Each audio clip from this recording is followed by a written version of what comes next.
Welcome to the Science for Sport podcast, where we dive into stories and insights that drive peak performance. Join us as we uncover the secrets behind the science of success. Here's your host, Richard Graves. Hello and welcome to the Science for Sport podcast with me, Richard Graves. This week, we're looking into the world of athletics with a particular focus on field events. My guest is Mike Fennell, a performance coach with 22 years experience who specialises in field events and particularly the long jump. So just how important is speed training to his athletes? How can they improve their strength and conditioning to become more explosive? And what exactly are plyometrics and what role do they play in training an athlete? Let's find out. Unlocking sports science to push the limits of human potential. This is the Science for Sport podcast. Well, Mike, it's fantastic to have you on the show today. It's great that you've made some time to speak to us. For those that are listening that perhaps aren't familiar with your background, just bring us up to speed with your history and how you've come to be a performance coach, specialising, of course, with working with athletes who focus on field events. Yes, my name is Michael Fennell. I've been a performance coach in the field of athletics for roughly 22 years now. I specialise in long jump and sprints, and I have a bit of a resume with working with multiple sort of athletes across the board. But if we're looking at my mainstay, it'd be long jump. I've got a few British Championships levels and moving on to internationals, obviously step by the age groups and stuff. But yeah, things are moving pretty well and promising. And I think I won't go too much, otherwise I won't have any questions, be able to answer any questions.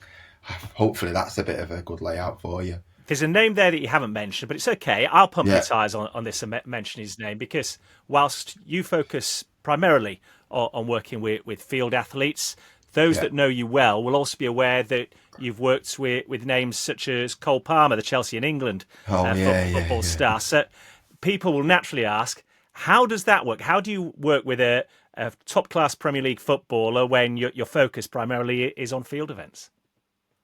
Well, a bit of a fortune. Robert Green, I've known him since he was 10 years old. We used to work with his mum. But the crossover isn't too and far between. I think if the audience is familiar with American football, you'll know that they sort of concentrate in America and countries like Australia, where they tap into the university system and use that to coach across the board.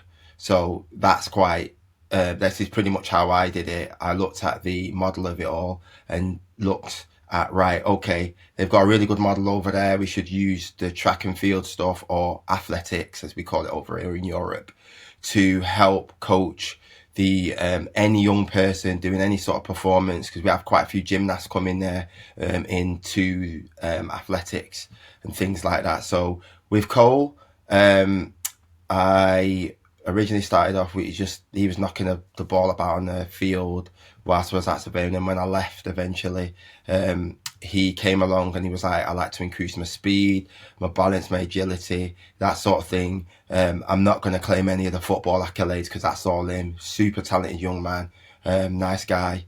Also, when that period that I worked with him happened to be over, I'd say it was an 8-year period, coming up to 10 years, and he really adapted to it. So his acceleration is increased. His touch was already there, but once he had a touch, he had like an extra yard and a bit or something like that. And it really helped him out at that stage, I would say, anyway. Before we focus on your training methods, given that experience as well, and given the way sport generally has evolved, especially in the last decade, how important do you think it is that any athlete across any sport isn't just pigeonholed, but, as in Cole Palmer's case, has an open enough mind to embrace training methods that might be used in the NFL, might be used in rugby, might be used in athletics, in order to make themselves a more rounded athlete? Yeah, I think what we got to look at is that across sports, if you look at athletics, for instance, so it's like athletics and gymnastics, run, jump, throw, and in some cases, so sort of diving or whatever it may be. So there's a correlation between athletics, rugby, football, even boxing. They all do rounds to get the fitness up and stuff like that. I think if you're going to go into detail and we're talking about things where the science of it, which we'll probably sort of discuss later on, those what they call metrics now already need to be up there. So the fundamentals are you run, you jog, press ups, stretches, sit ups, that sort of thing. And that's how it feeds into it, really. I would put it like all those fundamentals are foundations, movement, hip mobility, arms, all that kind of thing, running mechanics, jump mechanics, conditioning. These are the things that these are things that work their way into American football. They work themselves into football or soccer, as some of your viewers might call it. They work themselves into tennis, rugby. I think rugby is probably the better example, since we've got that American football, because everything is in the hands before anything. And then you're moving the lower half and those sort of things there. So I would say the transit, for me, I'll be honest with you, for me, it's dead obvious. I get asked that a lot. How does it fit in there? And I'm like, well, you run, you jump, you throw. You got throwing football, jump, It sounds very simple when you put it like that. Yeah. I mean, maybe I'm simplifying it, but I'm not going to lie, as a coach, I'm definitely not one of those that that's going to sit here and pull your leg and say get overcomplicated. It's just not me. With what I would say to the wider audience out there is you've got a local running club pretty much in every city and every area, and it's quite welcoming. So I would go in there and go find out for yourself. And I know with your background, you started off as an athlete, primarily in the sprint events, 100, 200 meters, and that's then evolved into coaching. And when you look particularly at field events, they don't, I hope I'm not speaking out of turn when I say this, they don't currently seem to get the same profile, same publicity as our track stars. You look at the Olympics in Paris last year, and I do wonder whether or not that is, in some part at least, down to the fact that right here, right now, we don't necessarily have the same high-profile stars as we do on the track. You go back in previous years, previous decades, Jonathan Edwards, very famous triple jumper who was world champion, Greg Rutherford, of course, Super Saturday at the Olympics. How much does it help you in your job when you do have those role models for young aspiring athletes to look up to? Yeah, I think you're not wrong though there at all. I think the track, in its immediate effect, when you had Usain Bolt come along, he absolutely took it by storm. So I want to get this right. So this is how I see it. You had Usain Bolt, Jess Ennis, multi events. They're the popular ones at the minute, and now you have somebody like Mondo, and they're just taking it by storm. So that's technically a field event, isn't it? But when we're talking about, for us, I mean, I'm off that generation. Steve Backley, Daley Thompson, Tessa Anderson, Daley Thompson. You had legends. So just before I get to that sort of answer, though, is when I watched athletics. First of all, you would have the what's now called the NAL, National League, National Athletics League, which was formerly called BAL, British Athletics League. They used to show that Crystal Palace on TV, so you were familiar with the characters. You were familiar with going back then. We would say Backley or Roger Black. If you're going moving forward, you're talking about your Chamberses, your Darren Campbell's, Gardiner, Sally Gunnell, all of those. And it sort of, I'm not sure what happened where it became less televised, but at that point, you're fighting then. So obvious thing, easy to understand, isn't it? The track is easy to understand. That's how I'd put it down. The gun goes off for 100 meters, bang, 9.9 seconds or whatever it is, or 200, 19 point something, or 400, 43 point, whatever it may be. And those the people that came before the ones that we've got now, your Jess Ennis's and everybody, they they were. I would say there was more of them, especially in your face. So it's definitely easier for the audience to break down. And that. By the way, that's not my quote. It's come from somewhere else. I'm not quite sure. I saw it on YouTube, so I don't want to be claiming that I said that. But it is very, very easy to break down. What you got with the field now? I'll be honest. If I put the question back to you right now, hammer. Do you understand the rules of it? Well, I know what the aim of the hammer discipline is. Whether if you put me in a cage now and said, right, you've got to get this out there, I could have 3 goes, and I wouldn't advise anybody putting smart money on me getting the hammer out of that cage once. Okay, it's a very technical event, I would say. Very technical event. But these things now, when we're looking at long jump in particular, when we do with Mike Powell, be it jumping 8 meters 95, and that record has stood for, oh man, I'm not sure, is it 50 years or something? Almost. It's stood for a long time, hasn't it? It's very, very long time. Jonathan Edwards, even his record, I think it's, 1829 or something like that. Well, you got, I think, once you've got a record, it's happening in the 100 meters right now as well, with the 9.58. People are that far off it. They're sort of like, well, you haven't broke the world record, so we're not interested. Well, here's the thing about that, though, isn't it? People aren't getting close to Usain Bolt's world record. And yet, if you go back to the late 80s, early 90s, just to break the magical 10 seconds, Ben Johnson, albeit not necessarily in the fairest manner, initially setting the world record when he won the Olympic 100 meters. But that was the exception rather than the rule, getting down to 9.9 something. Whereas now, you watch the Olympics last August in Paris, and it seems to me on a more regular basis, you see athletes breaking 10 seconds. The difference is they can't get down to Bolt's record. Yeah, I mean, what was it? 9.79 was it? The Olympic finals, and that was the closest race historically. So you're not wrong, you're not far away from that. But how do you get? And then I think, sorry, just to go back to this actually, then they did a poll to see if anybody thought in general public, and I think it was something like, I don't know, it was a lot of people thought they could get to the Olympics. They don't. They just think, oh well, I'll learn how to throw a discus and I could get Olympic. Oh, 9.9 breaking 10-second barrier is not difficult.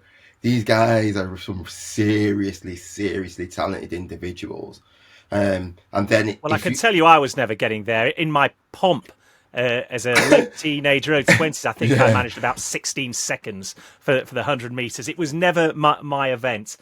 Let's have a closer look then at what you do with training athletes to compete in the long jump, in the triple jump. I know, having been on your website, you break down training into 4 key categories: running mechanics, speed, strength and conditioning, and then plyometrics. I'll be honest with you, I have no idea what plyometrics are, so I'll ask you about that in a moment. But just break it down if you can, how these 4 key disciplines can be brought together to make the competitive athlete that we want to see shine the light for our country at the major games. So running mechanics cross over with the speed a little bit. As we said, we mentioned your Cole Palmers, it's everybody. They would, if you go to a football team, a running club, gymnastics club, you learn the basic drills, A skips, B skips, those sort of things. I'm not sure if you, I think you'll know what I'm talking about. A skips, B skips, and, the fundamental movements that make up the movements that you're going to use to utilize the get your running mechanics up to speed, create familiarity with that movement, whatever it may be, run, jump, throw. And within that, you will then use the running mechanics. And that's a addition, the running addition from to the speed stuff. So let me give you an example. So generally in football, I would say they won't really run over 100 meters in terms of if you're going to try and increase acceleration, force production, that sort of thing. You're going to work at them. So 10 meters, let's say, for instance. So let's say we'll use an A skip and a B skip. And you might do that over, first of all, beginner, 10 meters. Second of all, it goes at 20, 30. That's the match you're probably going to go to. Once you're familiar with them, your body then becomes accustomed to what you've learned, and then you apply that for, I think the next section was speed, yeah? And then boom, you work on that. But it's all repetition. It's monotonous. It's a bit tedious, can be a bit boring. But once you're there, you'll go from level there, probably there, back down to there, then there again, and then it's like you move on, and then you get to a point where, let's say, for instance, the world record, you only break it once. You know what I mean? Like, that one person's more than likely going to break it once, unless you're sort of Asafa Powell, who broke it multiple times. But ultimately, Bolt was the one that broke it the one time, and then it's sort of like, you'll hear, well, why can't you do it again? Well, that's what world records are there for. You do it once, don't you? Yeah. So if you manage to master your running mechanics and increase your speed, that takes care in the long jump and triple jump of the runway element. You need strength, though, it's especially in the triple jump, and obviously it goes out saying it in the long jump. So if you're working on strength and conditioning, what are your key focus points for that? For the long jump, and I would say, so the long jump, high jump, long jump, triple jump, and pole vault all have the same movement, which is it's a knee drive. It's an explosion, isn't it? Yeah, and it's an explosion. These are all elements that transfer into multiple disciplines. So going back to what you said before, if you don't have the speed, you're not going to be able to generate enough momentum for you to take off and create those movements. As in, for triple jump, the hop, because you can hop 6 meters, 7 meters into the step with 18 times your body weight in their case on each leg. But I think people forget that you actually jump at the end. So it's hop, step, and a massive jump, and you're in the air. And the bit where what's difficult to control, which is why you need the speed to create the momentum, is that bit where you're just in the air. Let's just say we're traveling this way, and eventually your velocity is going to, obviously gravity takes you down. If you can take that, for instance, so you go like that, and then your heels there, bang, bang, straight through. Hence why you need the speed. So when we do the conditioning, we are looking at things that are going to be emphasizing isometric movements, producing force production, and obviously conditioning. So you get, with that hop, obviously you're going to get extension and contraction. That's what happens, and your body needs to be able to handle those forces that you're about to put into the track, and in order to make your jumps, your vaults, your throws, etc., to simplify it. But yeah, if you don't have the speed, you're not. And then if you don't go to the gym and work on a little bit, we're not talking bodybuilding, obviously. We're talking about working on things that can help your body, your hamstrings, your quads, which goes amiss a little bit. Well, that's Achilles. What I wanted to ask you about. If you're looking to increase the power in that moment of explosion in these events, what are you typically saying to your athletes to focus on in the gym? How do they train? How do they hone that muscle memory, if you like, to increase the power at the key moments? I'm not the expert here, but I do have qualifications. First of all, for jumping, and I would say the same for sprinting, This leads into sort of the plyos, which are the questions that you want to. Plyos are when you run, you're essentially doing plyos. One foot is on the Well, floor. explain to our listeners then that aren't familiar with that term, what is plyometrics? So plyometrics is almost like a jumping movement. Um, that's how I would describe it. So it's when you push off and your mechanics are moving, or when you jump. Everyone says it's jumps. It's not jumps. It includes runs. And what you're trying to do is you're telling your body, right, my body needs to do this for this event, or even when you get out of bed, yeah, my body needs to, you get up in the morning, you wake up, you pull yourselves up, you rise out, you get down, you might run down the stairs because you're late. That's these movements essentially are plyometric based movements. I'm doing this on purpose, by the way. I'm not going to the scientific way of saying it because I want people to understand what it is in its simplest form. So when we do plyometrics for jumps, and it's pretty much the same for all of it. Your jumping, hurdle hops, bounds, double leg, single leg, box jumps, reactive jumps. But you don't always need the hurdles and stuff like that. The first, what I would say is essential. And if you look at a guy called, it's Dan, I think it's pronounced Dan Faff. He does this, it's got something called rudiments, the little minuscule movements where you're doing pogos over 10 meters barefoot, strengthening all the fibers, ligaments, joints in your foot, read them right up to your body, so your upper body, your glutes, so you can be explosive, push out and optimize whatever you can do in each sport. That's how I would describe it. So if we've got a young up and coming athlete watching this on our YouTube channel or listening to us on the podcast, what would your advice be to them then in terms of they're looking to get into, say, the long jump or improve their skills? What advice would you give? Sprint first.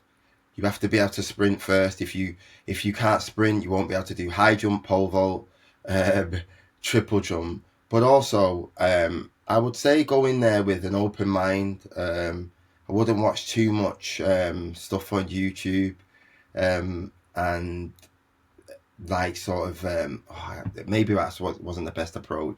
What I mean is, some people look at the top athletes, and yes, you can aspire to be them, but you've got your own journey. So sure. It's step by step. It doesn't matter who it is.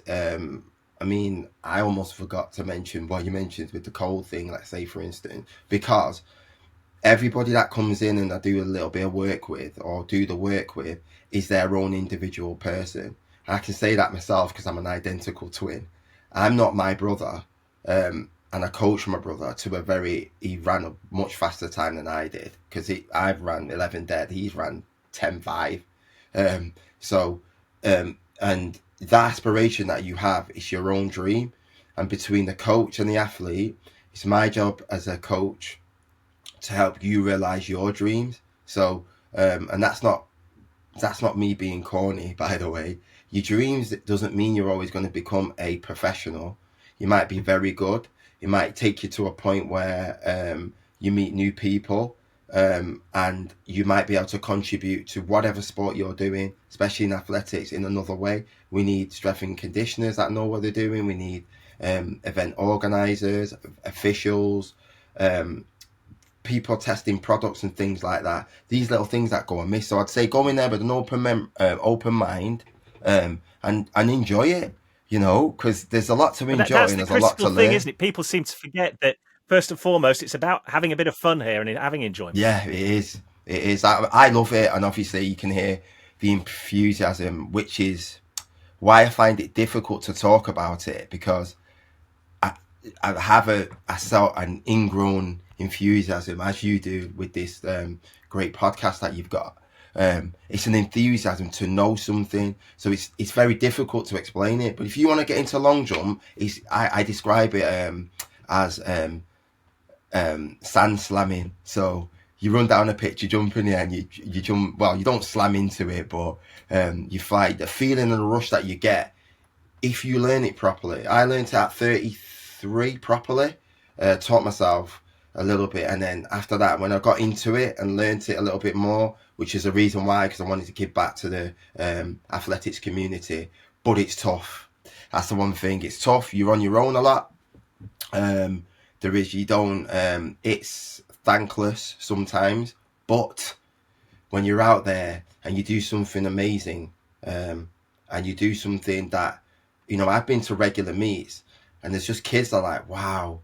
Then they're looking at my other athletes. That feeling's great. And I've been to bigger meets, British champs, with some of my other athletes that I'm coaching now, that are gradually getting ready to be there. And people are asking them for autographs, and it's a little bit like, puts a smile on my face, because I don't think anybody can differentiate when somebody runs for whatever country they are. They don't know how good they are. Well, a kid can't anyway. Everybody's wanting the same, and that's the beauty of it, right? Yeah, it absolutely is. Listen, already this has flown by, but before I let you go, I do wonder now, I mean, you've got the best part of a quarter of a century experience as a competitor and then a coach. I wonder, what are the lessons that you've learned along the way that stand out? Definitely patience. It takes it. As we went to, if we go back to the top of the show, for those that do know Cole, the guy came in for the best of a decade.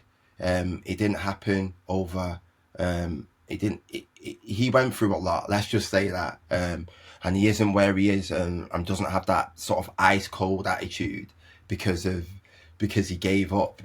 Stay determined. Stay focused. Don't listen to too much outside noise, because again, you've got your own journey, and you've got to enjoy it. And the other thing I would say as well, talk to people, because you just never know. In each event or sport, you can switch up.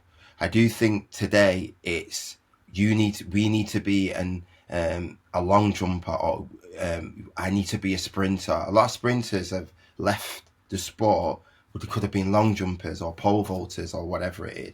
And it's the same with any other sport. You could have been, I don't know, if you're talking NFL, you might be a cornerback, or a wide receiver, or defense somewhere along the line, or a kicker.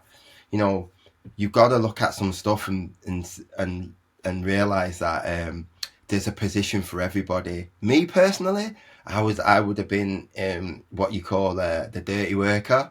When I played football, I was okay. I was athletically gifted, but no way near the best player.